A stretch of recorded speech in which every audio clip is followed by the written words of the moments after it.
அல்லாஹ்வுடைய நல்லடியார்களே, வீட்டுக்கு போய் குழந்தைகளுக்கு படித்துக் கொடுங்கள்.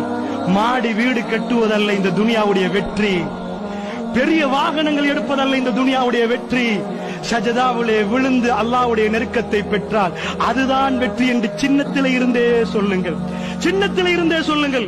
அல்லாஹ்வுடைய வேத வசனத்தை ஓதுவதற்கும் படிப்பதற்கும் முடியும் என்றால் நான் கேட்கிறேன், உங்க குழந்தைய, என்னுடைய பிள்ளை உட்பட நாம எல்லாம் என்ன நினைச்சிருப்போம்? பிள்ளைய பெத்தெடுத்தோட இந்த பொசிஷன், அந்த பொசிஷன், இந்த டிகிரி, அது இந்த மெடிக்கல் காலேஜ், அது இயல்பு. அல்லாஹ்வுடைய நல்லடியார்களே, ரசூலுல்லாஹ் என்ன சொன்னார்? அதாவது khairukum man ta'allamal Qur'an wa 'allama. உங்களில் சிறந்தவர் யார் தெரியுமா? குர்ஆனை படித்து பிறருக்கு படித்து கொடுப்பவர். எத்தனை பேர் உங்க பிள்ளை குர்ஆனை படிச்சு கொடுக்கணும் என்று பிறந்த உடனே நினைச்சு பார்த்தீங்க? அல்லாஹ்வுடைய நல்லடியார்களே, துனியா எங்களை கவர்ந்து விட்டது. ரசூலுல்லாஹ் ஒரு நாள் வேகமா வந்தார்.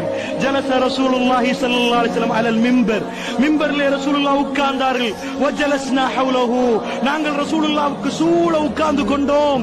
ரசூலுல்லாஹ் ஒரு சின்ன உரை நிகழ்த்தினார்கள்.